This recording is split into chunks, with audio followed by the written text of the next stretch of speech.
আসবার কথা যে আপনি বলেন ওই আল্লাহর বংশ পরিচয় তো আমরা কিছুই বুঝি না। আল্লাহর বংশ পরিচয়টা কি? কোরআনে কারিমের মধ্যে আল্লাহ রাব্বুল আলামিন কত সুন্দর করে নিজের পরিচয় দিয়েছেন। বংশ পরিচয় আল্লাহ পাক তুলে ধরেছেন। আল্লাহ পাক তিনি বলেন কুল হুয়াল্লাহু আহাদ আল্লাহুস সামাদ লাম ইয়ালিদ ওয়া লাম ইউলাদ ওয়া লাম ইয়াকুল লাহু কুফুয়ান আহাদ। আল্লাহ পাক বলেন কুল, হে নবী পৃথিবীর মানুষকে আপনি বলে দেন কুল হুয়াল্লাহু আহাদ, পৃথিবীর মানুষকে আপনি বলে দেন আমার আল্লাহ তিনি এমন একজন সত্তা, তিনি একক। একটু জোরে জোরে বলুন সুবহানাল্লাহ।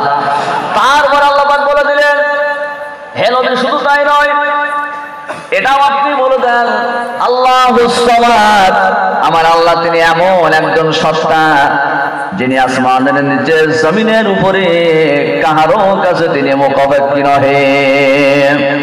আমার আল্লাহ তিনি এমন একজন সত্তা, তিনি কাহারো কাছে মুখাপেক্ষী নয়। আমার আল্লাহ মুখাপেক্ষী, একটু ধরে বলেন। আমার বন্ধুগণ, এই দুনিয়ার জমিনে আপনি মেম্বার বলেন, প্রধান বলেন, এমএলএ বলেন, এমপি বলেন, মন্ত্রী বলেন, আপনি জানাকে বলেন না কেন, এই দুনিয়ার বুকে অবশ্যই একজন মানুষ তো আরেকজন মানুষের মুখাপেক্ষী হয়ে থাকে। কথা হ্যাঁ কিনা বলেন? আমি আপনি যদি ভোট না দিই, মেম্বার, প্রধান, এমএলএ, এমপি তো কিছুই বানতে পারবে না। কিন্তু তামাম পৃথিবীর মানুষেরা যদি আল্লাহকে ভোট না দেয়, আল্লাহর উপরে ঈমান না নিয়ে আসে, আমার আল্লাহর কোনো অসুবিধা হবে না। একটু জোরে জোরে বলুন সুবহানাল্লাহ। আমার আল্লাহ কোনো অসুবিধা হবে না। তাই আল্লাহ পাক নবীকে বলেন হে নবী পৃথিবীর মানুষকে আপনি বলে দেন যে আমার আল্লাহ এমন একজন সত্তা যে আল্লাহ মুখাপেক্ষী। এরপর আল্লাহ পাক নিজের বংশ পরিচয় দিবে, যেটা কাফেরদের প্রশ্ন ছিল। এরপর আল্লাহ পাক বলেন নবীকে আল্লাহ পাক বলতে বলার জন্য কোরআনে কারিমের মধ্যে আল্লাহ পাক আয়াতে কারিমা নাযিল করেছেন। আল্লাহ পাক বলেন লাম ইয়ালিদ ওয়া লাম ইউলাদ ওয়া লাম ইয়াকুল লাহু কুফুয়ান আহাদ। হে নবী পৃথিবীর মানুষদেরকে আপনি বলে দেন আমার আল্লাহ তিনি এমন একজন সত্তা যিনি কাউকে জন্ম দেন না এবং আমার আল্লাহকে কেউ জন্ম দেননি, এবং আমার আল্লাহ এমন একজন তিনি সত্তা আকাশের নিচে জমিনের উপরে আমার আল্লাহর সমতুল্য আর কেউই নয়। একটু জোরে জোরে বলুন সুবহানাল্লাহ। একটু জোরে বলুন না সুবহানাল্লাহ। নারে তাকবীর, নারে তাকবীর। আল কোরআনের আলো, আল কোরআনের আলো, আমার বন্ধুগণ। সুতরাং মনে রাখা দরকার যে আমার আল্লাহর পরিচয় এটাই যে আল্লাহ কাউকে জন্ম দেননি এবং আমার আল্লাহকে কেউ জন্ম দেননি। তিনি একাকী নিরাকার, তাকে কেউ দেখতে পায় না। কিন্তু আল্লাহর পরিচয় কি জানা যায় না? কথা হয় কিনা? পরিচয়টা তো আমরা বুঝবো, আল্লাহর উপরে ঈমান যে নিয়ে আসবো, কেমনে নিয়ে আসবো, পরিচয় তো জানা দরকার। কথা হয় কিনা বলেন? অবশ্যই আল্লাহ সৃষ্টিজীবের দিকে লক্ষ্য করতে হবে, তিনি যে মহান আল্লাহ, অবশ্যই সেটা আমরা বুঝতে পারবো।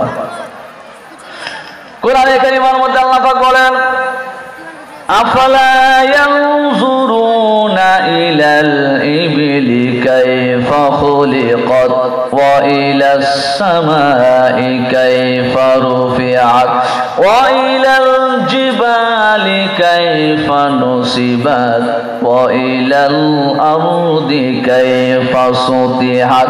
আল্লাহ পাক বলেন হে নবী ওহারা কি লক্ষ্য করে না, পৃথিবীর মানুষেরা তাহারা কি লক্ষ্য করে না আমার সৃষ্টি উটের দিকে, তাহারা কি লক্ষ্য করে না উটকে আমি আল্লাহ কেমনে বানাইছি, কেমনে সৃষ্টি করেছি, মানুষকে উটের দিকে লক্ষ্য করে না।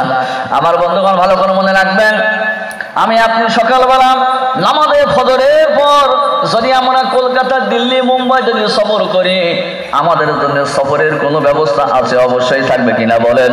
কিন্তু আজ থেকে 1400 বছর পূর্বে মক্কার মানুষের জন্য তো কোনো যাতায়াতের ব্যবস্থা ছিল না।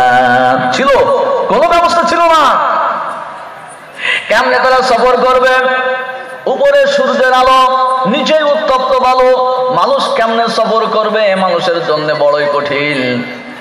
এই মক্কার মানুষের জন্য সুবিধার জন্য এবং পৃথিবীর মানুষের খাস করে মক্কার মানুষের সুবিধার্থের জন্য আল্লাহ রাব্বুল আলামিন মরুভূমির জাহাজ হিসাবে উটকে বানিয়েছেন। জোরে জোরে বলুন সুবহানাল্লাহ। এই উটকে আল্লাহ পাক মরুভূমির জাহাজ বানাইলেন। এরপর মানুষ উটের পিঠে কেমনে পড়বে আল্লাহ সব কুদরতগুলো তিনি ব্যবস্থা করেছেন। উটের পিঠের মাঝখানটাতে যে জায়গাটায় মানুষ বসে সফর করবে ওই উটের মাঝখানটা আল্লাহ রাব্বুল আলামিন একটু নরম করে বানিয়েছেন। উটের পিঠের মাঝখানটা একটু নরম। এরপরে মানুষের অভ্যাস, মানুষ যখন কোন জায়গায় বসে মানুষ পিছনে হেলান দিয়ে বসতে চায়, উটের পিঠে বসে মানুষ যাতে পিছনে একটু টেক লাগাতে পারবে তার জন্য আল্লাহ রাব্বুল আলামিন উটের পিঠের মাঝখানের সাইডটা আবার একটু উঁচু করে বানিয়েছেন।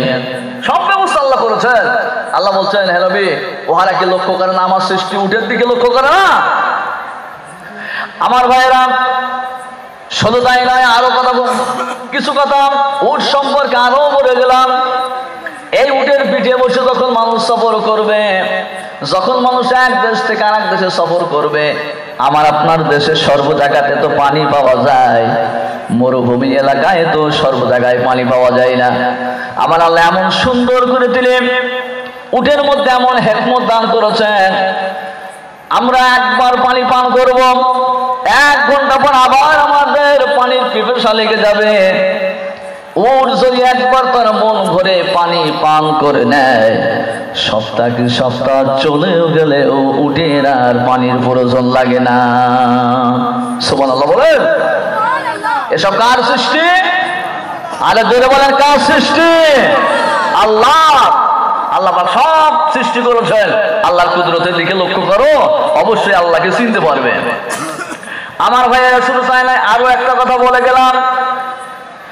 এই উটের পিঠে বসে মানুষ যখন সফর করবে মরুভূমি এলাকা, হঠাৎ যদি পিছন থেকে তুফান এবং সাইক্লোন শুরু হয়ে যায়, মানুষ তো বুদ্ধিমান প্রাণী, মানুষ হয়তো কোথাও গিয়ে আশ্রয় নিতে পারবে, কিন্তু এই বিশাল প্রাণী, বিশাল দেহ উট, কেমনে করে সে তার দেহটাকে বাঁচাইবে?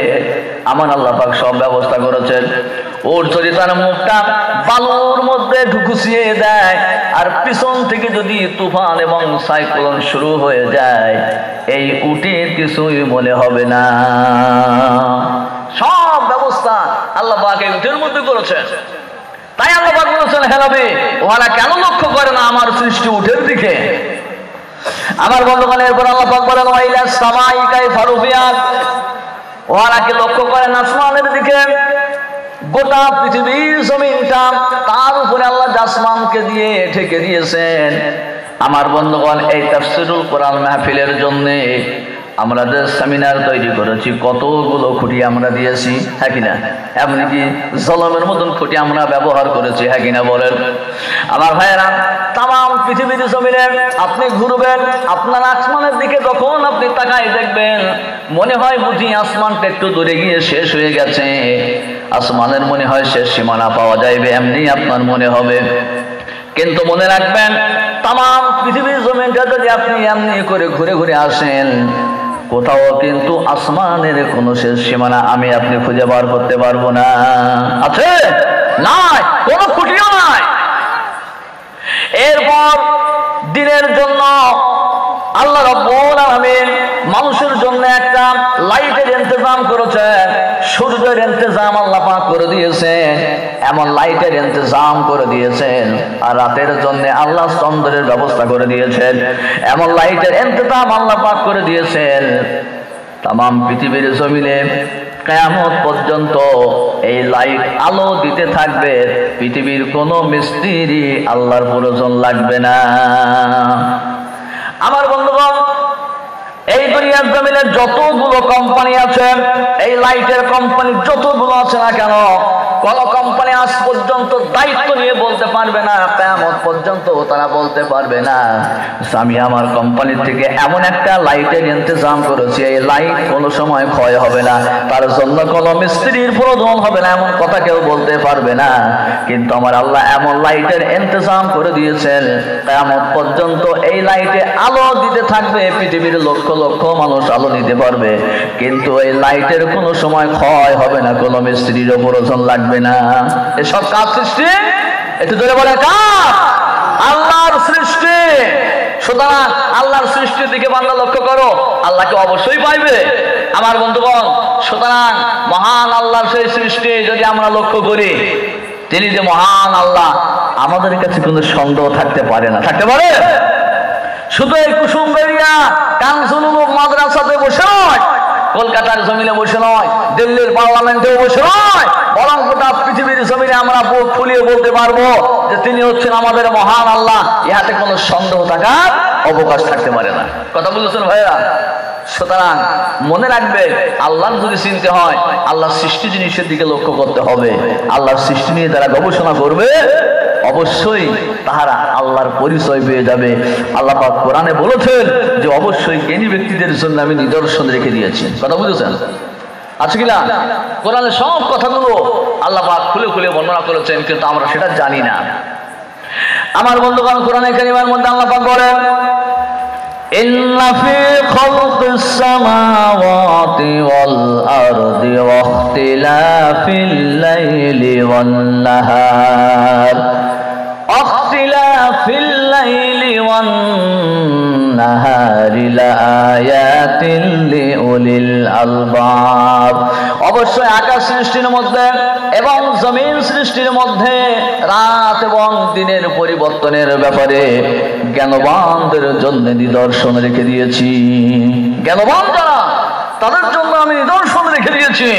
একমাত্র তারা যদি আমার নিদর্শন এবং আমার সৃষ্টি নিয়ে যদি তারা গবেষণা করে, অবশ্যই তাহারা কিন্তু আমাকে বুঝতে পারবে, চিনতে পারবে, ইহাতে কোনো সন্দেহ থাকতে পারে না।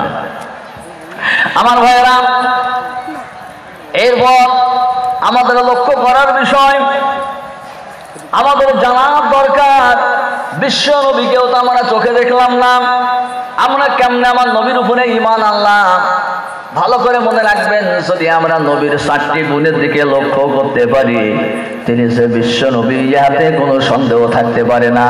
আমার ভাইয়েরা মনে রাখবেন, 1 নম্বরে বলে গেলাম আমার নবীর জ্ঞানের দিকে লক্ষ্য করতে হবে। 2 নম্বরে আমার নবীর ব্যবহারের দিকে লক্ষ্য করতে হবে, আমার নবীর চরিত্রের দিকে লক্ষ্য করতে হবে, আমার নবীর মুজিজার দিকে লক্ষ্য করতে হবে।